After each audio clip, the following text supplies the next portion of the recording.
Welcome to the Next Mountain podcast, where we meet exited founders and leaders to transition into purpose and impact.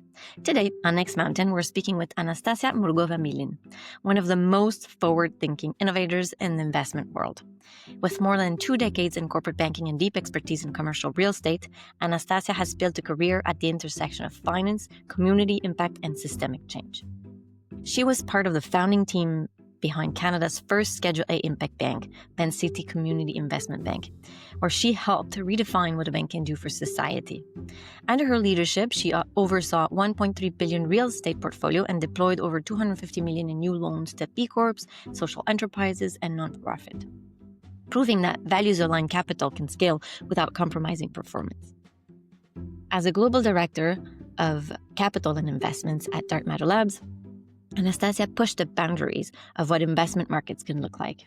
She worked on creating entirely new asset classes around civic infrastructure and nature-based solutions, opening the door to financial models that value ecosystems, community stewardship, and long-term societal resilience. In 2022, she founded Dansa Capital Innovation, a venture dedicated to designing the next generation of financial instruments, tools capable of moving private and institutional capital towards humanity's most urgent challenges at true scale. In this conversation, Anastasia shares her evolution from traditional banking to becoming an entrepreneur, reshaping how capital flows in society.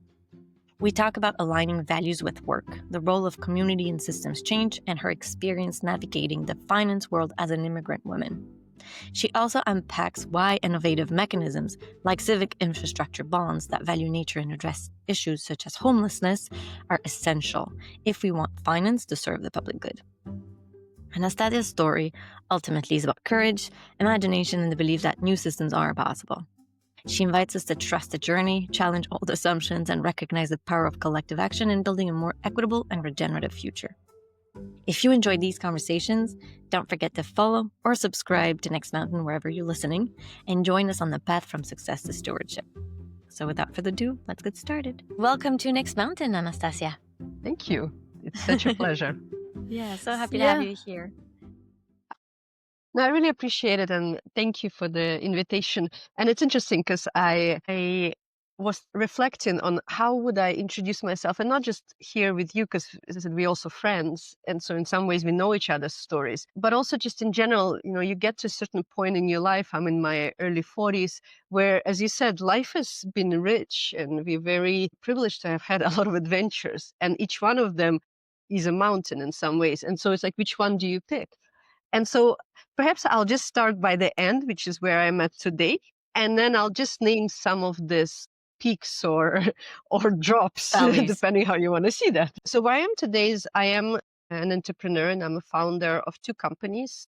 One is a not-for-profit Umbrella Solutions, and Umbrella Solutions is essentially, for me, is my why. So when I think of what is it I'm doing, but most importantly, why I'm doing it, it's that. And so it's about making sure that there's nature and biodiversity in every single city and every single neighborhood, not just in Canada, but across the world. And that it's not something that only we see in the wealthier neighborhoods, or only when the neighborhood becomes so devastated that it almost becomes a must to put it because there's nothing else. But that it's almost that nature and biodiversity becomes almost the first layer and the main layer, and then we build everything around it. And so that for me is one of my whys. My other why is that for the longest time, I've always believed that we only as good as a country or as a society, and we defined how we are good as a country, as a society, by how we take care of our vulnerable. So I very much care about homelessness. I care about individuals who are in that position, and so that's my other why. And then there's a lot of other areas. But so my not-for-profit Umbrella Solutions is there to always remind me that as I'm climbing the mountains, as I'm taking the drops, what is it that's sustaining me? And so that's the first company. And then the second company is Dansa Capital Innovation. So Dansa has been my first 2 children. When I was forming the company, I haven't have the third one yet. So it's Daniela and Sasha. And so Dansa Capital is all about how do you get to that why? So I think we all are quite passionate. Some of our passions are similar to what I described. Some of us are passionate about other things. So the why is very individual. And then we also have our professional journeys, and that defines the how. So if we come from a legal background, the how will be through some type of addressing a legal problem. If we come from the public finance, it's addressing regulations. In my case, I come very much from finance, from capital. And so Dance Capital is all about innovating the financial instruments and the ownership and governance of those financial instruments. So those are my two companies, and that's where I'm at this stage of my journey. In my life, the personal and the professional have always intertwined. So interestingly, I started my companies 3 years ago and found out I was pregnant with our third baby. My oldest, are teenagers, found out 2 weeks later that I was pregnant. So it was also very interesting for me because I don't come from an entrepreneurial background at all. We'll talk about my childhood a little bit, but both of my parents are nuclear scientists. And my entire background on both sides has always been scientist. There isn't a single finance or entrepreneurial person. And so I've always worked for institutions. And to start the entrepreneurial journey and then also find myself in this sort of interesting personal journey has quite a bit shaped the companies. And I think where I am at today is interestingly because every time I sit down in the morning and I decide, okay, what do I do with the companies? How do I grow them? What direction do I take them? I think of the fact that, well, I could also be with my little one who is a marvel. I could be spending time with my children. So it's sort of time is very precious. And if you want to, the opportunity cost of every minute is very precious. And so that's why I have those two companies, because the why reminds me why I'm doing that rather than being with my little one. And the how reminds me all the strength I have. I have them. I don't need to question whether I have the knowledge or I have the skill set. Now it's a question of just using them. Wow. I love that. Well, as you speak, Anastasia, I notice we can hear your heart, when you're saying my why, and we can hear your strength when you say my how. And I guess I'm wondering, what did it take for you to be so aligned with who you are? It's a good question, and it's interesting because I think I've mentioned I spent time with Coralist community a lot, and the first time that I've met the Coralist community, I've recognized that there's hundreds of women around the world that seem to have a very similar feeling, and it's that feeling of just knowing and just feeling it at your core and almost knowing that the universe is on your side because you're doing something that's so much bigger than yourself. I've always had that. I'll give you the sort of the example that has shaped my life. It's a funny example, but I was a peculiar child in that I learned how to read very, very early at age 3, but I would speak in a opposite way if you want to. So I would take words and use the end of the word and then put it in front of the beginning of the word. So it's like dyslexia, but to the extreme. And so I would speak in this, like, the best way is and it's clearly genetics because my little one does that. It's like the way the minions speak, in the movie.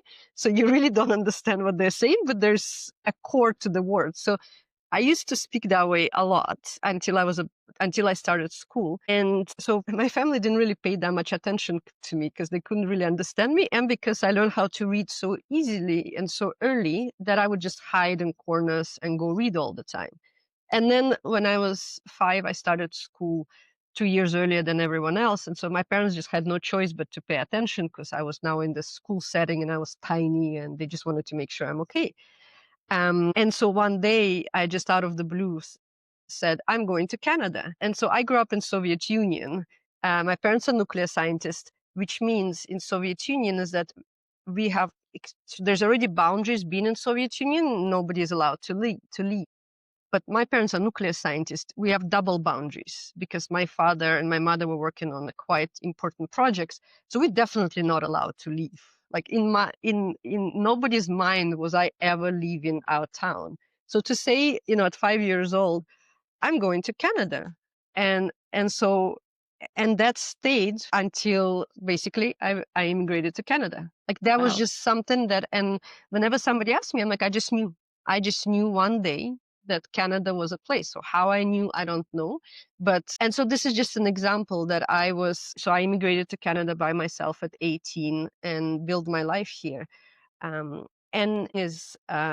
knew that somehow finance and money as a tool was my path, and I knew that in Soviet Union, as it was falling apart, and as capital markets were coming into Soviet Union. So I think part of it was probably just the timing and the fascination with the Western capital markets coming into this central economy. But I knew it so much that when when I came to Canada, I was going to the best university at that time in Canada for business. I had no doubt that was the university, that was the program. And so I think that intuitively, I could align what's my gifts and what's my abilities to also, as I said, with what's that universe's energy. And I've always had that and never really verbalized it until I met Coral's community and all of a sudden heard from hundreds of women saying exactly the same thing. And I realized it's a thing. It's a thing when the universe speaks to you and guides you. And all of a sudden you just know that that's the path. Yeah. And you're able to listen, I guess. Well, Maybe I for the benefit exactly. of the listeners, would you just explain what Corliss is? Because maybe not everyone is Of familiar course. with it. And Coralus is this amazing community of women, non-binary individuals around the world who came together.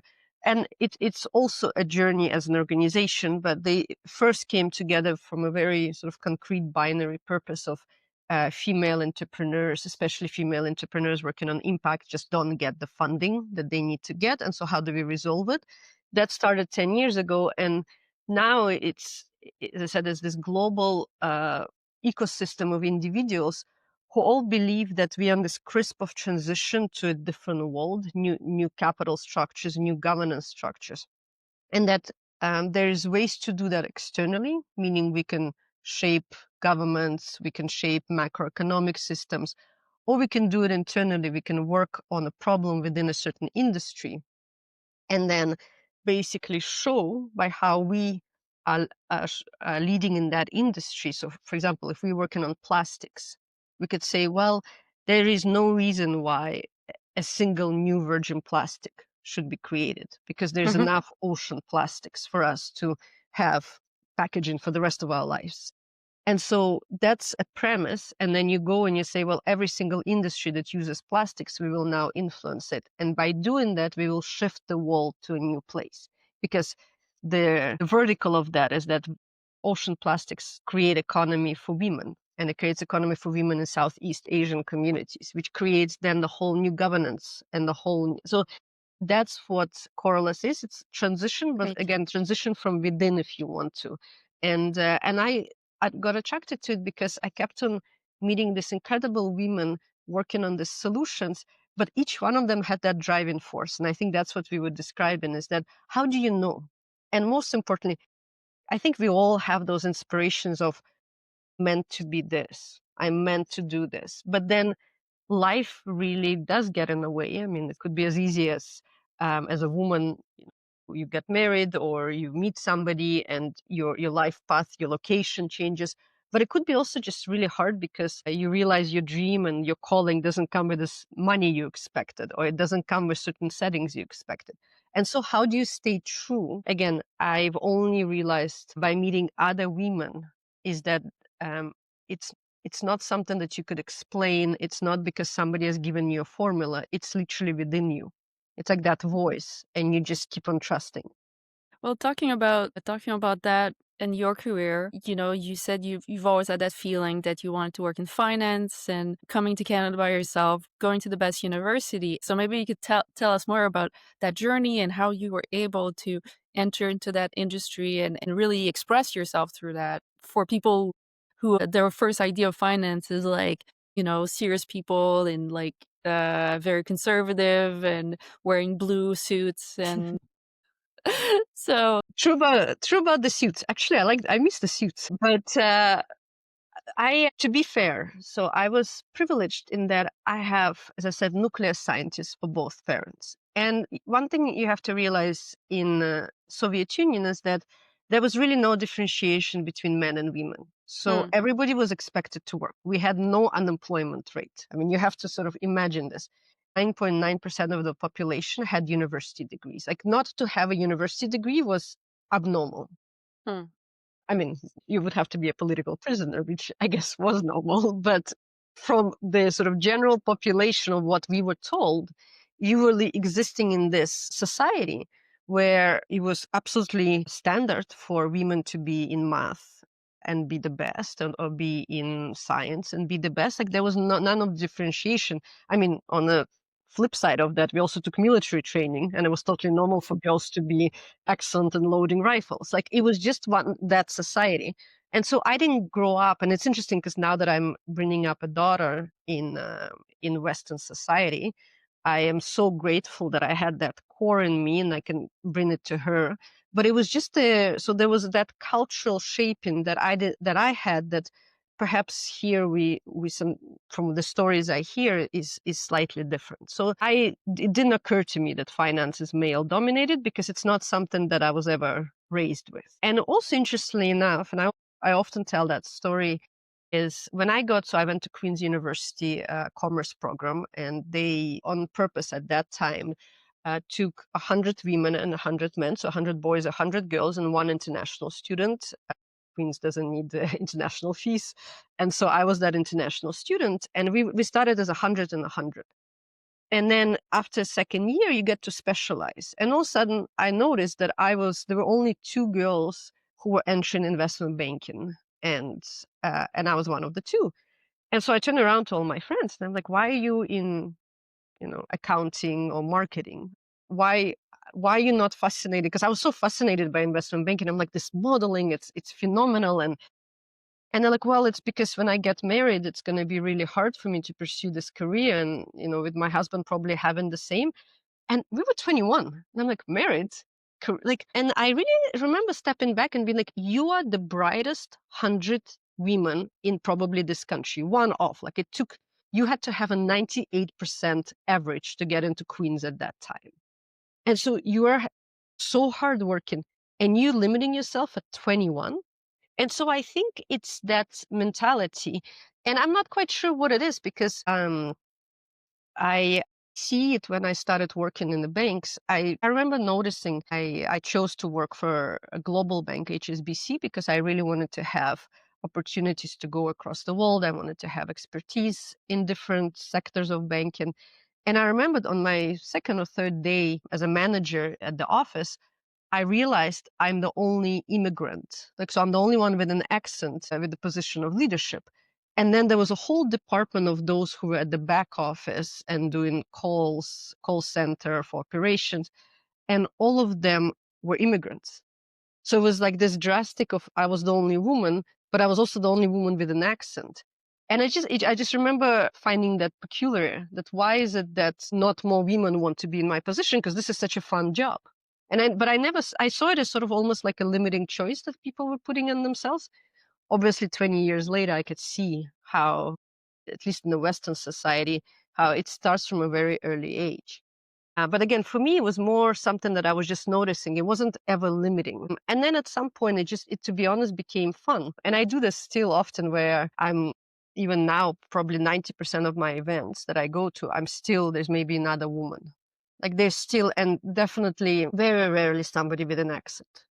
Like, it's still quite in that corporate setting. Mhm. Versus when I go into entrepreneurship, everybody background is different. There's tons of women with different cultural heritages. But in a corporate setting, it's still very prominent. Nowadays, I just comment every time. I'm like, interesting. And now it's in, like, 20 years ago, whenever I commented, it was sort of like strange that somebody would actually bring the attention to that. Now, every time I comment, all the men are like, I know, we really try, and like. I know. Oh my God, yes. But at least there's that awareness of, like, we got to do something about this. This is not normal. Yes. So at least I'm glad for that. Like, at least I have to say, 20 years in Canada, there has been changes. Yeah. And I wonder if we could maybe go towards, you continued that career in that world. And at some point, I know, Anastasia, because we've discussed this, that you reached a peak where you were like, you know what, I 12 years, I think, into your career, you were like, well, I think I can see where this leads me, and maybe this is no longer for me. But you were really bold again as you were at 5 years old and 18 years old. And you said, this is, I have to quit. I have to do something different. Right. So I wonder if, and maybe considering the people that might be listening to us, because I know a lot of people in finance that are at this point where they're like, I like this job, but maybe I have an inner calling to do something bigger and something more aligned with who I am. What can you share of what you learned exiting that world? Yeah. What was it like for you? Anything you'd like to share for our audience? Well, I think that, again, there is the background that plays a role here. And so Yeah. in my case, and I think a lot of times when I speak to individuals who are in that position, they would name the same thing. There are events in your childhood or your teenage stage that shape you. And then they run as the undercurrents through the beginnings of your career. So I had two events that shaped me. One was that when in my teenage stage, there was the Kosovo conflict, which of course brought the war very much to Europe. Before that, in our minds, war was in the Soviet Union. We knew war was close by, but in Europe, in Western Europe, war was like it was long, long gone. And all of a sudden, you had the conflict, and you had, NATO planes flying overhead, and I went and volunteered in one of the refugee camps in Kosovo when I was 15. And I remember thinking, um, this is where I belong. Like it was, as I said, when you're a teenager, you don't analyze, but I had a very strong sense of there is something bigger than me here, and I don't want to ever forget that. And so that was my first shaping experience, is that always want their bigger world to play a role in my life, and remembering that we Western Europe is just a little cosmos. That's not the world. And so that was one. And then when I was in university, I was very fortunate, I guess, and it was from a very particular reason. So back then, 20 years ago, Canada didn't allow international students to work off campus. It was just, now it's changed. And in business, you had to have an internship in your third summer with the company as to show that you can do investment banking, or you can do. And so I was precluded from that. And I realized I can't compete with my other 99 individuals who are women, or just the other 199 individuals in the program, because they're all getting internships and I can't even apply. And so I said, well, I have to leave Canada to do that. And so I was chosen to go to South America, to Bolivia, and then consult with actually social enterprises, which again, we think it's a new thing, been there for centuries. And so I got to go with a couple of other individuals from university, but I was specifically from business background. And so I was in South America working with this remote communities of women who are building their small enterprises. And I realized that their entire life evolved around finance. And it was literally, would they have access to finance, or would they not have access to finance? And then, so that was one realization. And I was in finance. So I was like, okay, that speaks to the why I chose this program. But then the second realization was the finance is very exclusive to the fact that I could get funding for those enterprises because I was a white woman and I spoke English. And then, so I would walk into the bank and get a loan for those enterprises. But when those women dressed in their traditional clothes went into the bank, they were denied a loan. And I said, wow, this one person at the bank has that almost life power over a whole community. If the enterprise gets the money, the children get to go to school, they get to have good food, etc. The enterprise gets denied the money, and all that goes away. So like, one person has that much power. I want to be at the forefront of that power so that I can control it. So that's how I came back with this huge determination. I'm not going to do international development day one. I'm actually going to go into the hardest corridors, and I'm going to be able to learn and sit at the tables with those power holders. And so that's that 12-year journey where I don't think it's the number of years that matter. What matters is I set myself a certain level of credibility that I needed to achieve and a certain knowledge. And so I went and I worked for two banks, one in global finance, one in very much specializing in real estate, because I wanted to be the best in those two with the opportunities I had. After 12 years, I felt I got there. I mean, the second bank I was at, I ended up ironically being the only person ever in that of a leadership position to get pregnant. So HR actually didn't know what to do with me because they've never had somebody go on mat leave and then come back. So we ended up writing an HR policy for that bank based on that experience of somebody being in that leadership position and then having requests. Like, so that like working from home didn't exist back then. Like it just wasn't an option. And so to me, because I got there and I got there fairly within that 12 years, I felt I had the credibility, I had enough knowledge to now go do something that aligns with that calling, like as I said, that calling that I felt as a teenager. But now I can do it with the abilities. And I'm curious if there was a sign or a specific moment where you felt like, what was the signs that you like, now I got there? Because for a lot of people, especially when you're getting to these leadership position, it's The golden cage. the golden cage and feeling there's perks that come with that position, there's relationships, there's a different, structures of power that you get to benefit or not. So I'm curious, what the sign, or was there a specific moment that you realized, okay, now I got there? Well, I think it's exactly, Mary France, what you're describing, except in the opposite is I realized if I stay any longer, now I'm at that executive level. And now I won't be able to leave. It's too, so that you're absolutely right Yeah. that the institutions are meant to function that way. In that Yeah. once they invested into you and you now bring value to them consistently, they will make sure you don't leave. They make it, and in a very attractive way. It's not enforced. So that was one of it.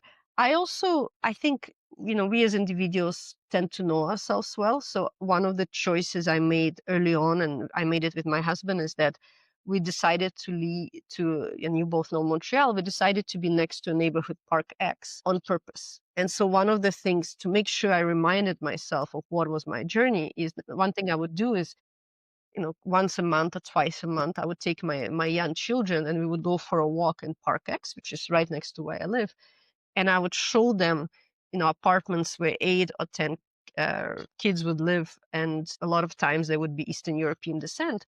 And I would say, the only reason that we're not there is in some ways, yes, my hard work, but also luck. I ended up with really good positions. I ended up promoted very fast. So yes, hard work, but every single one of these individuals is as hardworking as I am. They're as determined as I am. Most of these women will never have a job. They just can't because their husbands have to have 3 jobs and they have kids. And so I would tell my children, but it was also to tell myself, life should not be about luck. Canada, it should not be about luck. And so I always reminded myself that yes, I wanted to work for banks, and yes, I wanted to get to a certain position, and I wanted to get to a certain knowledge level. But there's a bigger meaning to all that, and so not to forget Yeah. it. But I think it's exactly what you've said. Is the reality is, though, if you stay long enough at the institution, you end up living amongst your colleagues, you end up taking holidays in the same way as your colleagues, you end up doing the same, your children end up in the same schools. That's when you forget there's a bigger world out there. So for me, I didn't cross that. Like I pulled out right before. And I know relationships have been a big part of that journey, right? Your hard work, luck, and maybe in part of that luck is who you've met and how they've opened doors for you. Yes. I wonder if you want to share a little bit about that and how that has shaped your journey. So interestingly enough, at every part of my journey, there was a man in a position of leadership who saw, I guess, my light, who saw something and gave me that one chance because he was in a position of leadership. And so, for example, when I was interviewing for finance out of university, again, I mentioned that international students couldn't apply for internships. When I got to the job interviews for investment banks and McKinsey consulting jobs, uh, as a way to leave your CV and application for the job, there was a last page and it was put a copy of your Canadian passport or a permanent residency. And I was on a student visa, so I realized I'm actually precluded to interview for all the jobs that I thought I'm going to get. And then I met the head of HR at an event before the interviews for one of the banks, and with her was the head of the sort of the main commercial office for the bank. And I met them, And they basically, I only learned after that, they turned to each other after that event, and they said, we're hiring her. And so when it came to applying, for me, they took out that requirement for the visa. And it was in that like half an hour I spent with them that they just knew. And I ended up at the office that was amazing for my career development, working with the right individual. And that individual told me after, he said, for that position, we had 10 other applicants from your class. They all had better grades than you. They all had great references from who their families are. Like we know their last names. And yet you had something to you and it was clear. And so it wasn't even an option not to hire you. And then the second time that happened, and it's happened like throughout, but then the second big sort of event was that, so after my 12 years with the banks, I didn't want to leave finance. I didn't want to go, I wasn't yet ready to go and say, I'm starting an enterprise, or I wanted to still work within regulated finance. I just didn't want to work I wanted to work for impact very clearly. And so I've researched within Canada who is in that threshold of impact and finance. And Van City Credit Union came up as being part of the global banking for values, GABV, and they were the only ones in Canada. So I look at them and I say, okay, they're in Vancouver, I'm in Montreal, I'm not moving, but the universe tends to align. So I write this, I think, a 3 or 4 page letter, essentially explaining who I am, starting from, here's my childhood, here's what I wanted to do, here's where I've gotten to, here's what I bring to the table. And I send it to the executive team at Van City and the CEO, saying, if ever there's an opportunity in Eastern Canada, I'm ready to travel. I'm ready to be in Toronto. I'm ready to be in any place, and I will commit 1,000%. And it's like literally was a letter to the universe. Like it wasn't, I didn't know if I ever gotten anywhere. And maybe 4 months passed. And on a Saturday, I got a call on my cell phone. And it's a person who had a mandate to launch Van City Bank who says, hey, got your letter. Really interesting. How about we meet in person? I'll come down to Montreal. Let's see if this is for you. And that was that. And I then when we meet, I realized here's an opportunity to be in Toronto, help launch an impact bank. So everything that I've wanted to do. And that person, again, he took an absolute chance on me. And when I asked him after, when we started working together and we were building the bank, I said, what made you take such a chance? Like you could have hired somebody out of credit union. There were so many people who wanted to do this work. And his answer was exactly why I hired you, because you stood out so much. And if you build a bank that's different, you can't start with the people who think the same way. So that was, and so that was my opportunity. And that's actually, if we talk of the big moments, that was for me a big moment of going to work for an institution to now building an institution and now building something that could actually make a difference. And a wonderful institution. Still today, in some of the research, it comes up as the more innovative. And anyway, I wonder, because we want to speak of what you do, we want to speak of systemic investments, we want to speak also of and everything you're doing in innovation. So I wonder, before we switch to that, is there anything else you'd like to share from your journey? And maybe I have a question that you might want to choose to answer, or maybe you have something else you want to share. But I guess in a lot of what we see in the crossing the valley, right, from a mountain to another, there's a lot of unlearning and I guess learning. And so I guess because you're such a visionary and you've been so connected to yourself, I wonder, did you unlearn anything? Or like, was it, or maybe you learned many things throughout that journey? Maybe anything you'd like to share, or anything else? Absolutely. No, the unlearning is constant. Yeah. I would say one is when you go from working for an institution. So if you have, whether you're a lawyer, whether you're an accountant and you work for the top 5 or top 7, a banker, you have that comfort of having a name behind you. So you work for RBC, you go, and even if you're a leader within that organization, you tend to go to a room full of people and you introduce yourself, and people first hear RBC. And they'll hear that as there's an institution standing behind you. There's a team standing behind you. And so when you go from that to driving your own impact and saying, I have a vision and I'm somehow convinced that the universe wants that vision to come in place. And usually that means you also have people around you supporting you. Like you're not alone in that vision. And you start going on that journey. So two things that I find happened to me, and I really had to, it's like a muscle I had to develop. So one was you have to stand by and be comfortable with yourself. So you have to be in a room and stand as me, which also quickly made me realize I need to stand as a collective.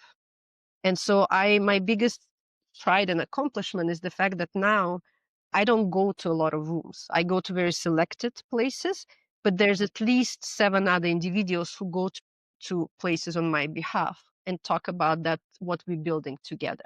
And so, but it became very much is my name and my work stands on its own, which is, and so that was something, again, I think it's unlearning because you have to have a lot of faith and trust in what you're doing.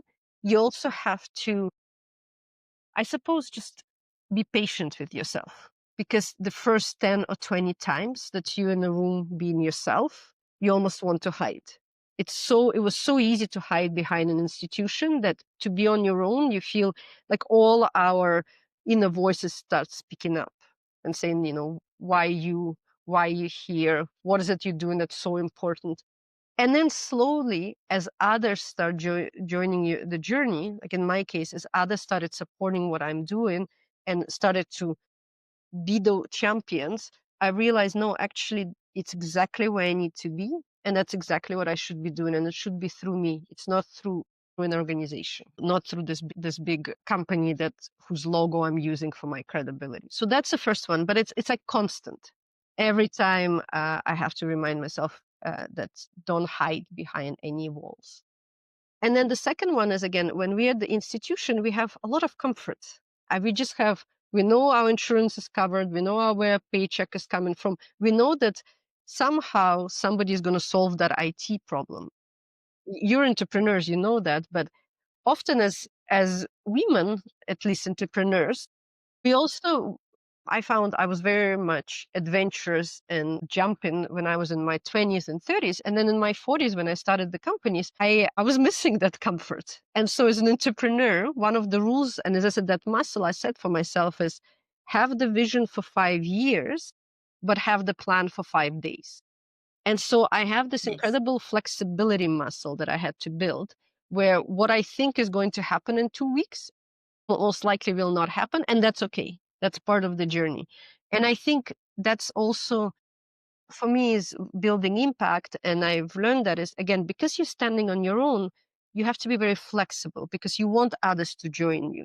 And so their interpretation of when others speak on my behalf of the solutions we're building, their interpretation of what biodiversity and nature in cities looks like is different from my interpretation.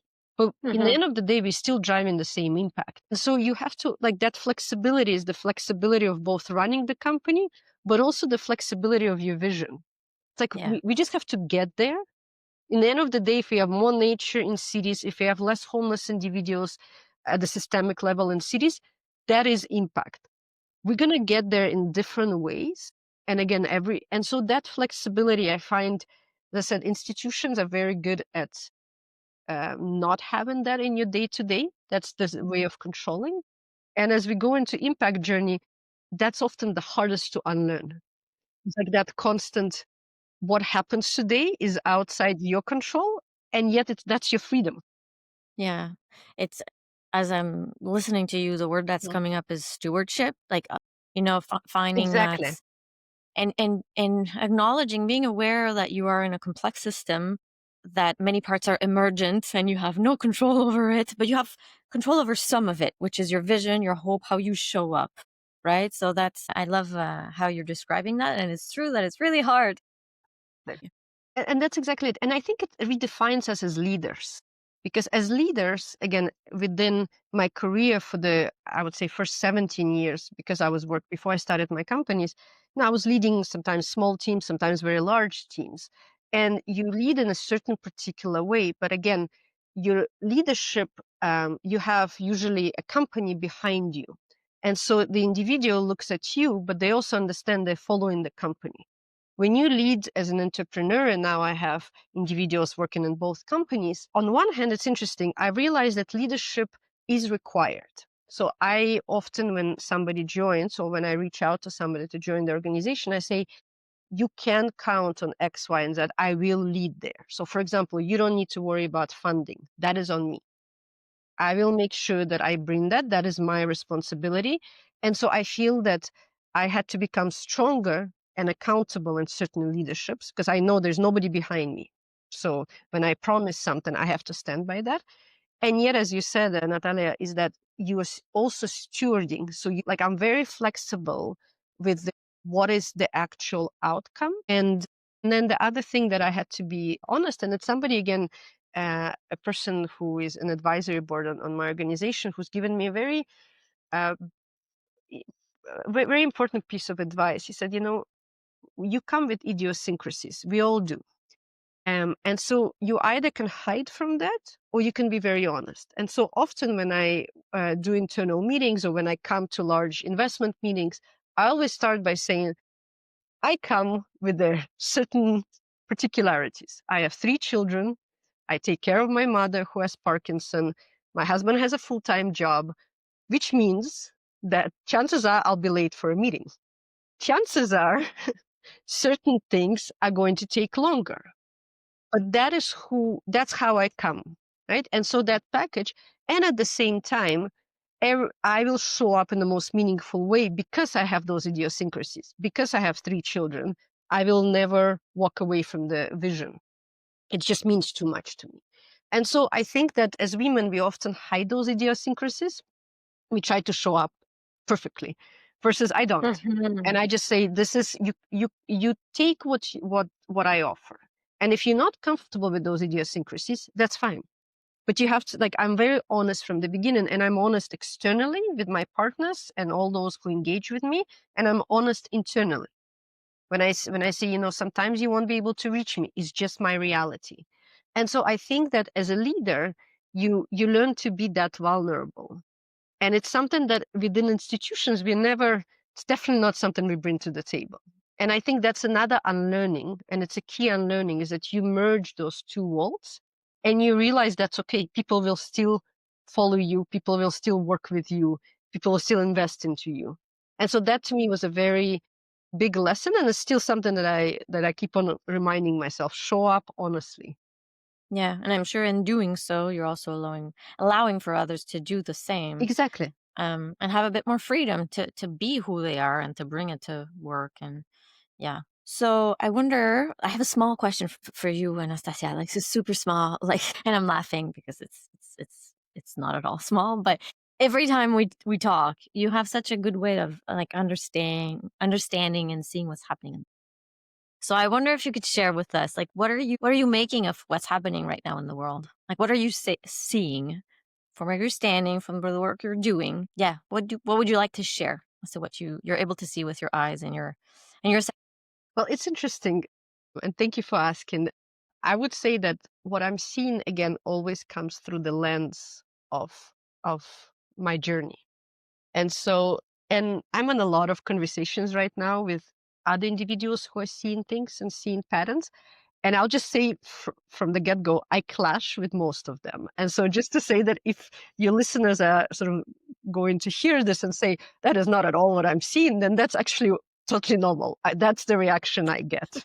But again, it's because I have an interesting background of having grown up in the East and having grown up in a country that was very marked by ongoing crisis, not just the Second World War, but the fact that my grandfather was in a concentration camp, in Stalin concentration camp. So, in a very much its own government-induced concentration camp.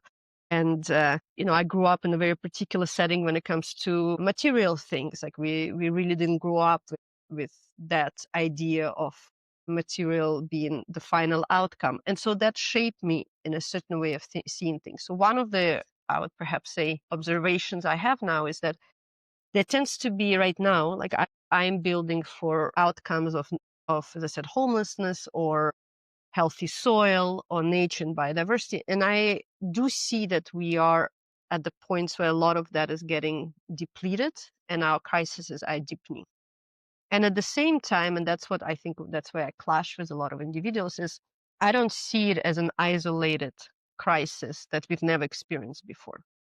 And the reason I'm saying that is because I was in Soviet Union when some of the republics and territories were moved. And when we say moved, where millions of people were one day told, you're going to move from where you've lived for generations into another part of the country, and chances are all of you or most of you will perish. And that wasn't something that was out of the blue. It was part of the existence. Like I've seen crisis in my own lifetime, and I've seen my parents talk about crisis over and over. And in those crises, there was so much human life that was lost. There was so much nature that was lost, if you want to expand it. And so to me, the crisis we're having right now, I think, is a very visible crisis because we can see it because social media allows us to see it. But I don't think it's the isolated crisis that's the biggest of our civilization. I think our civilization has, as human race, has always been made of this crisis. And so that, for example, also makes me look at the world and say, I think we need to come out of that state of panic we right now seem to be in and say, yes, we have to build solutions. There's a lot that we need to work on, but we've always built those solutions. If we look at a lot of things, they are better. Like they're not actually worse. When I look at the life of in Canada of most individuals, a lot of times it's actually a very comfortable life. Yes, compared to maybe it could be better, but compared to where 90% of the planet has lived even 50 years ago, it's a very comfortable life. And so that's perhaps one of my observations is that it wasn't that long ago that we had, in Spain, the Franco government has killed hundreds of thousands of individuals by most of them children and women, children, elders. In Chile, it's not that long ago that we had Pinochet killing hundreds of thousands of individuals. So it's sort of the crisis of today. They've been there and we've been able to come out of them and we found solutions. And so that's one thing is that I don't have the same sense of panic. I think there will be other crises to come and there'll be many more crises and we as humans will need to work together to address them. So that's one thing. And again, for me, my state of panic is a lot less than I think most of individuals in climate space and social spaces. And the second is I actually have so much hope. And again, perhaps that's just the way I look at the world. But when I look at how many women work on solutions, you included, work on solutions that will make a difference. And I remember even 20 years ago when I was starting in banking, I mean, maybe some of us volunteered if we had time. That was pretty much the extent. Now, I mean, I would say almost every second woman I know is doing something really impactful, like drastically impactful. And I see solutions. So every problem I see on the street, I know of someone who's working on some type of solution or contributing to solution for that problem. I mean, I work on homelessness solutions. I must know so many other individuals who are working on homeless solutions and they're truly passionate. So I also feel that we are very cognizant of what's happening in the world. And I think there's a lot of individuals with great ideas and they're not just thinking of them sort of 5% of their time, they're dedicating their lives to them. And so I'm also convinced that all that will result in transitions and that will result in some concrete solutions that are profound. So I also, as I said, I have that sense of hope of also like, I don't think our crisis is the end of the world. And I also think the solutions we're building will help us, as I said, transition out of what we have seen right now to the next, and there will be next crisis, and then we'll come up with next solutions. But that's a great way to segue into the work you're actually currently doing. And for someone who hasn't even heard about, systemic finance or systemic investing and the role Impact. that, impact finance and impact investing can play into those solutions, maybe you can share more about the philosophy of your work and the kind of projects. And also, I think a lot of people would be interested, and we're interested in learning more about the interaction between the nonprofit, the for-profit, and how those are creating dynamics that could bring about those solutions. Absolutely. And as you know me, I can talk about this for hours. And also, there's so many other individuals who are contributing and are part of this, both in Canada and globally. And so I would also say I'm one of many. My perhaps gift is that I look at everything and I'm able to step back several layers into this almost like overview and then go straight to building things. So I have that ability to do both. And so, Franz, you've started with, and I'll start with the last question, sort of build it, not-for-profits. Well, to me, if we look at and we think of not-for-profits, especially if we come from finance space, we have a very particular definition, and it's a very narrow definition, and it's an organization where there's not a profit. And that's right away defines it.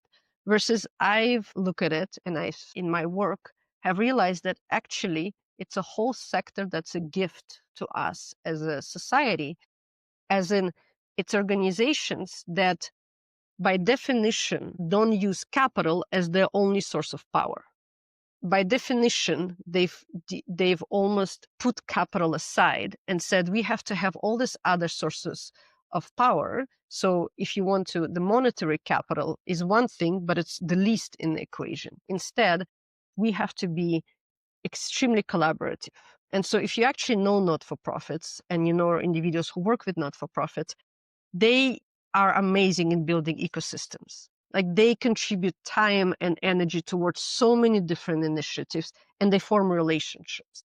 And so not-for-profits, as I said, their capital comes from the not just relationship capital, but knowledge capital of this. How do you organize around a problem, whether it's food insecurity, whether it's homelessness, how in your community, all of a sudden you say, okay, we have this issue, let's come together.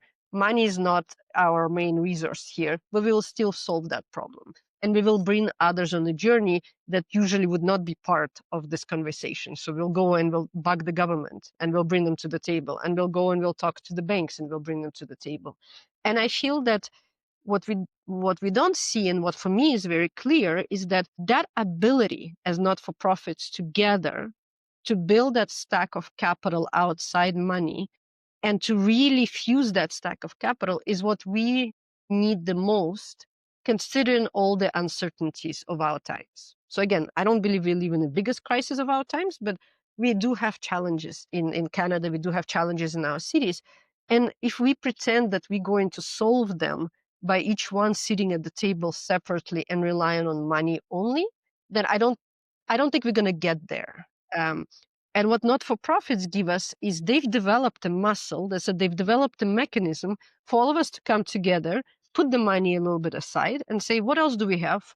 And how do we collectively think of this problem? And how do we collectively put our own types of capital to the table and use that towards that issue that's in front of us? And I think as our temperatures will continue rising, as more and more refugees will come to Canada, because we are one of those few countries where we do welcome refugees and where we could provide opportunities, as we have all the social issues that keep on coming up within our country, we need that ability. As I said, we cannot solve this with money only or with central government approach only. And so that's one thing. And so for me, not-for-profit is not about having an organization, my own company that's a not-for-profit. It's about committing to work in a certain way, committing to looking at the problem a certain way. And so this is why I embed it in everything. It's not just a vehicle.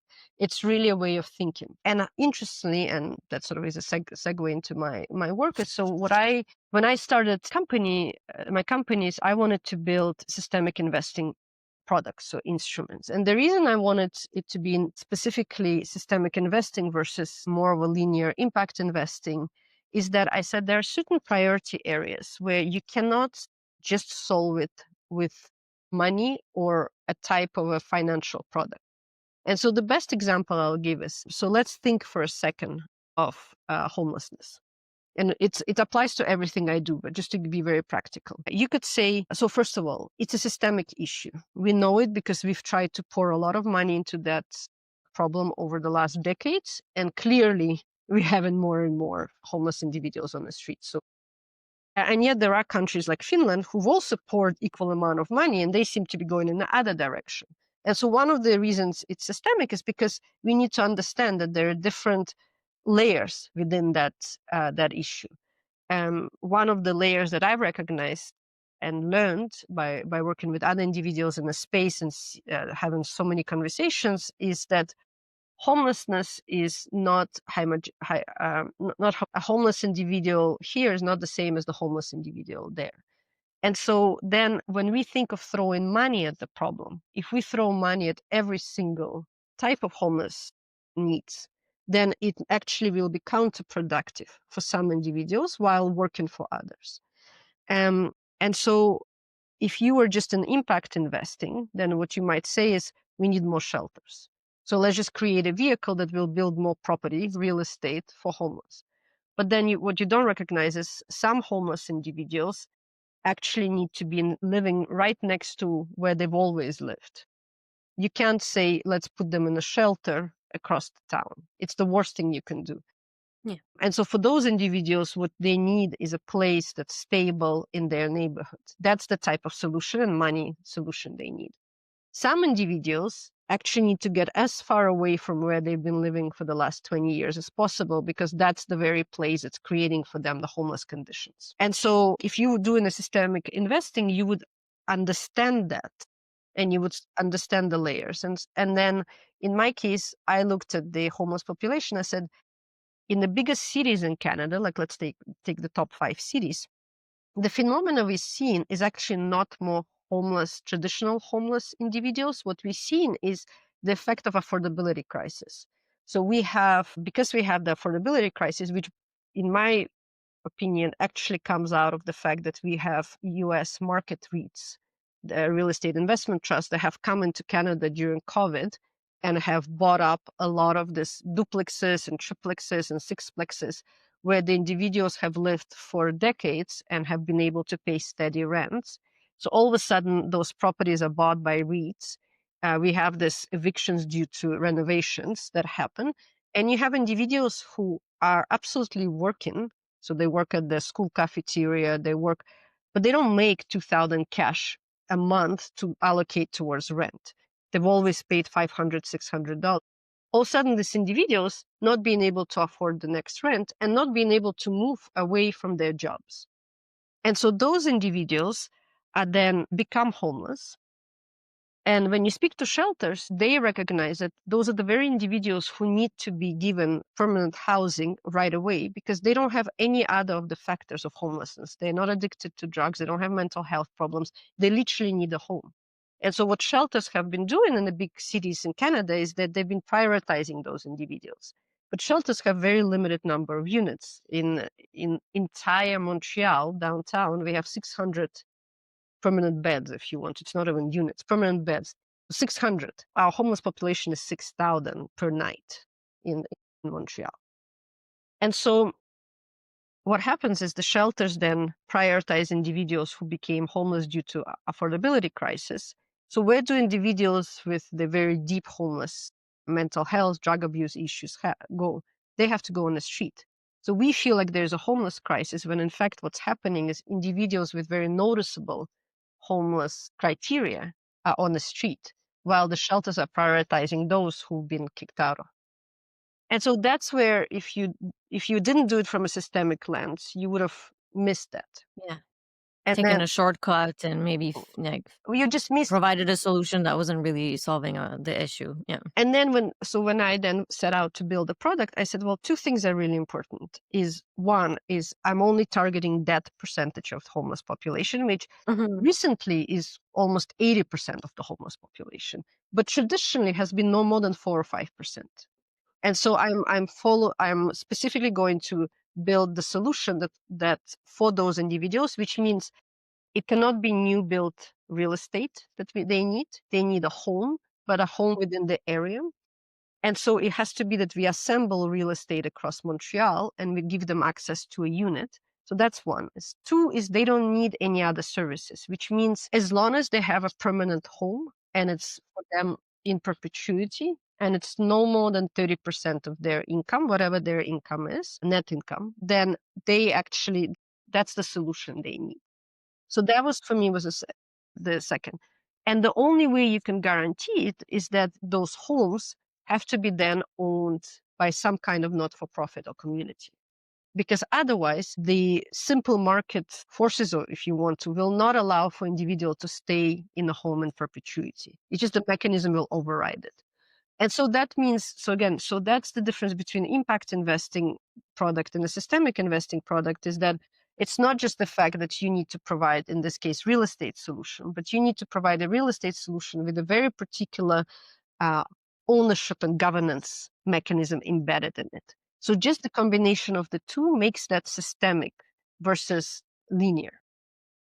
So that's an example of why I wanted to build. And again, it's not for every problem we have on our hands. It's for very particular problems such as homelessness, which is very entangled and very complex. So I'm curious, and I don't know if Natalia, you have follow-up questions, but you talk about investment products. So that means that there's a client for that investment Absolutely. product. So how do you approach that? Who are the clients who are now seeing that as a viable product or asset class? So thank you. And that's perhaps the third component of everything I build, and why I call it systemic, is that, so I worked in impact investing at one of the foundations that was a leader in impact investing, has done a fantastic job in Canada in building that field. But one of the things is coming out of banking, where the bank that I helped launch at that time had 1.5 billion of assets under management. That's nothing. I mean, we're talking less than a percentage of a quarter profit of one of Canada's top 7 banks. Like, it's literally all that asset. And yet I go into impact investing, and the maximum that a top leading impact investor in the country can allocate in aggregate, so not every year, but in aggregate, is 100 million. So just to say, it's such a drop in the bucket. Yeah. And again, to me, one of the things that I came out of that saying is, when we work with systemic investing, we cannot do it on the fringes, because these problems require trillions. And so it has to work with existing capital markets, which means we have to build solutions differently. And so in my case, that's one of the key components, is that every product I built is appealing to mainstream pension funds and large private family offices, which means the terms are aligned with equivalent market products. So the homeless bond would provide the returns, fixed income returns, the same as when you allocate towards another type of bond in your portfolio. And so that was really important for me. Now, how do you do that is where I suppose the innovation of my work lies, is that I've realized that we cannot build systemic investing products and rely constantly on the outcomes of what is it we're investing in. So we cannot rely on the outcomes of what homelessness produces for public costs and build a systemic product for mainstream investors. For a simple reason is that, so we often say, well, if the homeless individual is now living in a permanent housing and can work and is contributing in their own way to society, then here's the hundreds of thousands we save in public costs. And to me, it's, yes, that's very true, and it's been very well documented. There's no argument about it. But how do you monetize that?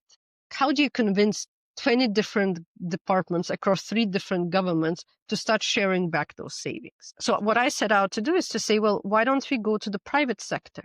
Because the outcomes that we see from every solution is not just for public outcomes. They're also for private outcomes. And so who else benefits from less homeless individuals on the street? And to me, it was very intuitive, is when you drive. So again, you both live in Montreal. If you drive around Milton Park, which is Park and Sherbrooke, and if you drive in that area, you know that all the coffee places, all the businesses are constantly closing down, because you have the homeless individuals who have nowhere to go because the permanent shelter units have been closed. And so they sleep in a doorway. So when I look at it and say, well, who's affected is small business associations. So it's small businesses, because they either had to hire somebody to clean up, or they have to constantly move, or they're losing sales. So that's a private stakeholder, is small businesses, small business associations.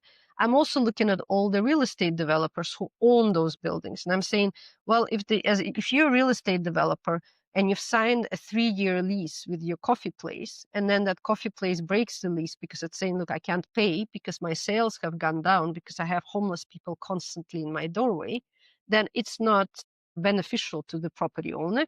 And if it's a one-off thing, but when it happens for 10 years and it's over and over, so what does a property owner does is they hire a security guard. They incorporate the cost of cleaning up on permanent basis, of replacing tenants. So what I did is I actually looked at those private costs, and based on the initial research, it looks like to a private stakeholder, it's about $2,000 a month over, if you look over the last 3 years, of having to be in that area. So then those costs are easy to identify, and they're sitting on one company or one individual's balance sheet. They're sitting on either a small business association balance sheet, they can actually tell you how much they're paying, or they're sitting on the property owner's balance sheet. And so then to me, the solution is to say, well, why are we asking the government to contribute to the public outcomes of solving homelessness? Why do we ask private stakeholders to contribute to the outcome of solving homelessness? And the caveat here is that they actually more than willing. What they don't want is to contribute and then not have the solution. So that's where you often hear this clash between, this is why in Montreal often we say, or in Canada is, private stakeholders don't like contributing a homeless tax or a private tax because they're saying, well, what's the money for? Like, how do I know you're going to actually deal with my issue right here? And so that's where I said, well, if we build a solution where the money comes from private sources, pension funds, private family offices, benefits private stakeholders, you're matching the agreements here with the agreements of there. You can understand that and literally create a matching agreement. The issue is you don't want this to be a private solution. You want this to be a community-driven solution. So then what you need is the ownership of the solution to be in the community hands. And so that's where that ownership, who owns the real estate that will house the homeless individuals, who governs that, becomes all about not-for-profits. In Quebec, we have an amazing vehicle that was created 20 years ago, Fiducie d'utilité sociale, and it's an amazing vehicle to literally be used for these solutions. I'm working to have the same for the rest of Canada. But this is an example where you literally say, instead of public money paying for a solution that benefits everybody and trying to then get the returns from public outcomes and have public entity control all that, let's do private money, institutional money, paying for solution that benefits private individuals and get them to contribute to the return, because then the return becomes market return. And to make sure that it's not a privatized solution, let's have local community, govern all the decision making around this. I have so many questions. I think we can speak about this for another hour. There was maybe one example you spoke to me a long time ago, and I wonder if you'd want to expand on that, because in sharing it with some people, first, I receive a lot of, what's the word? Lack of belief. Like, like, what? Is this even possible? It's so much at the edge. But also because I think people really want this, which is to value nature.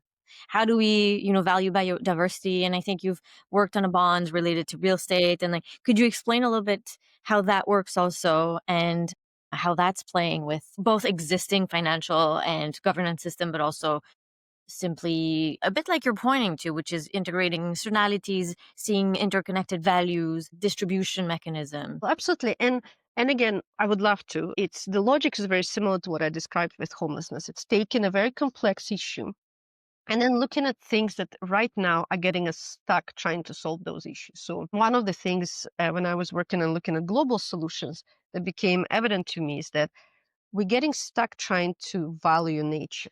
And again, I'm not an expert in that field, but just being part of small community garden or small park next to my house, I could say that nature has so many variables that to say that these 3 trees we're going to plant here are going to produce this carbon credits for us, when the type of soil that the trees are planted in, the type of trees, it's male or female, how that tree interacts with the other existing trees, will have such a strong effect on the outputs, but also what happens in that park. does the community care about the park, or is it going to put tons of garbage into that park, also has a huge effect on the output. And so if we are going with the notion of, well, let's put carbon credits or biodiversity credits on that park or that piece of nature, my questions are right away is, how are you going to control all those variables? Because nature is not meant to be controlled. Like, we keep on thinking we should control it. No, the soil is the soil. You don't know where the roots of that tree are getting their water and where they're getting their nutrients. And it could be from a really healthy place, or it could be from a completely contaminated place 100 meters away. You don't know that.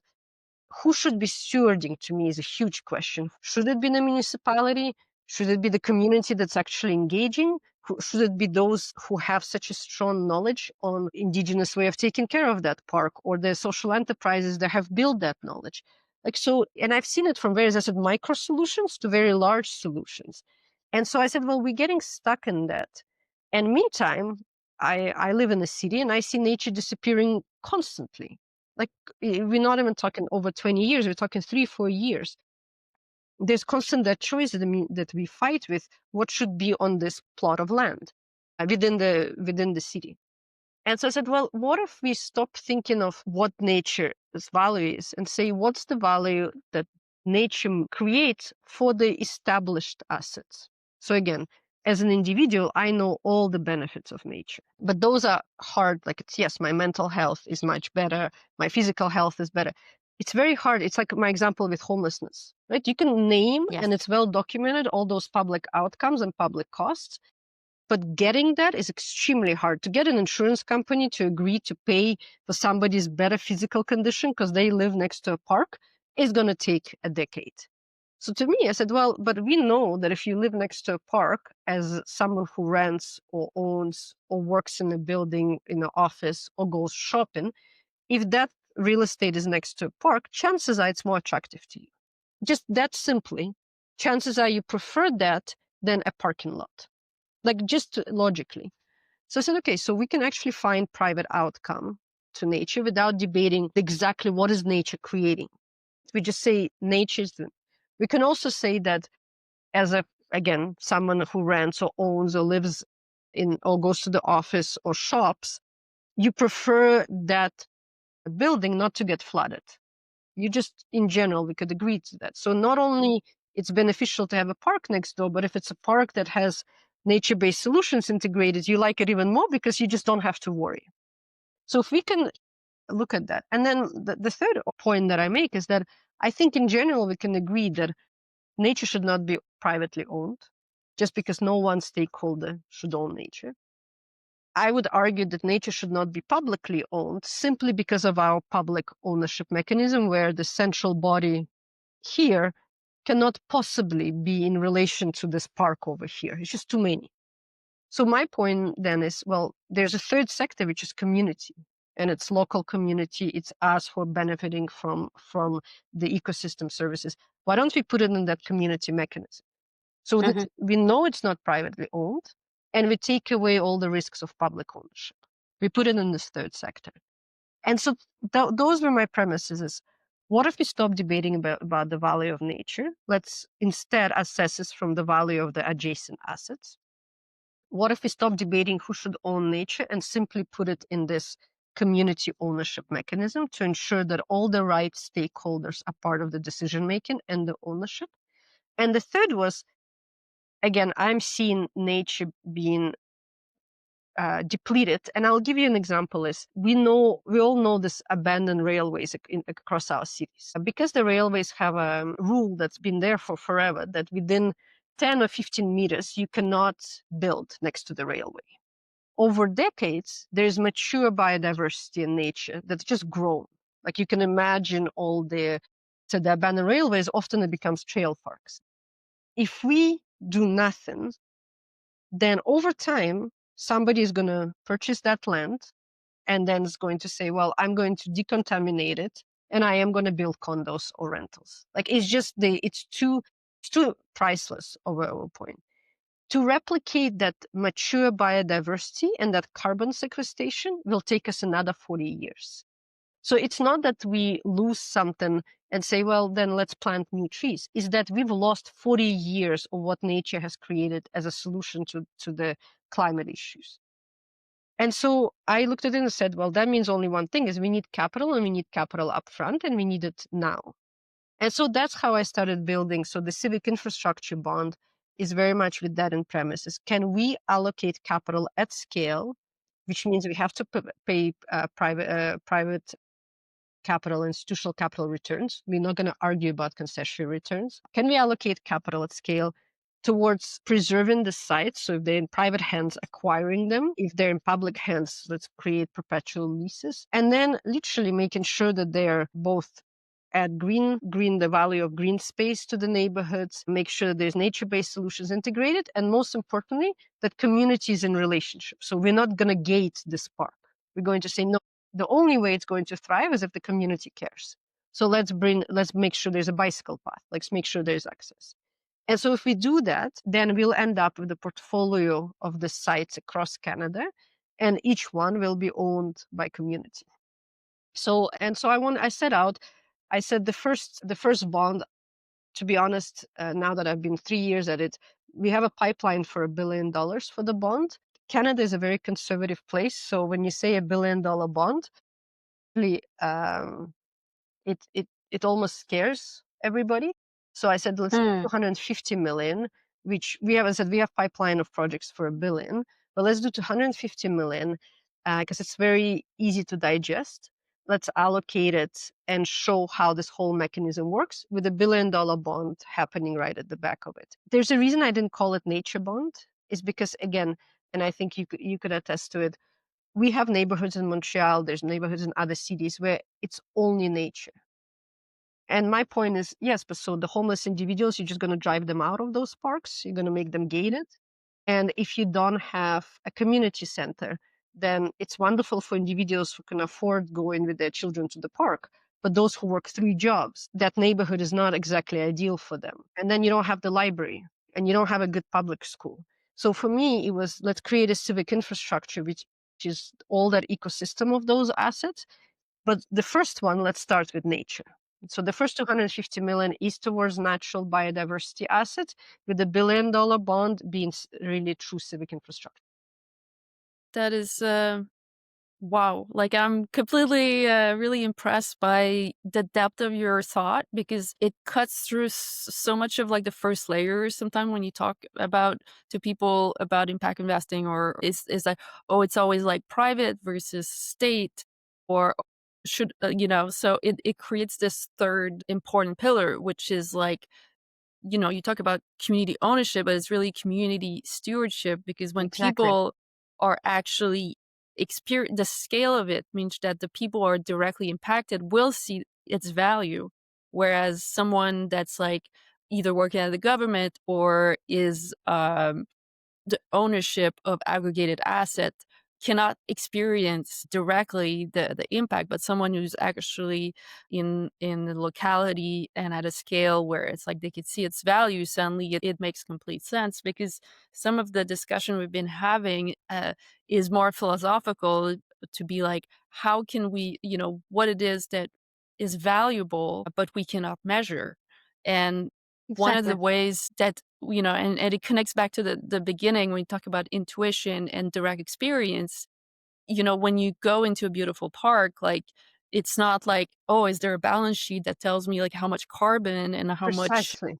what are the health outcomes. You just know, wow, this feels good, and this should, be taken care of. So I think your approach is brilliant. And I don't know, is there anything, so for people who are listening to us or listening to this and who have listened to this conversation, would you have any other things or parting words that you'd like to, any message you think people need to hear, or how they can support your work? Invitation, maybe? Invitation.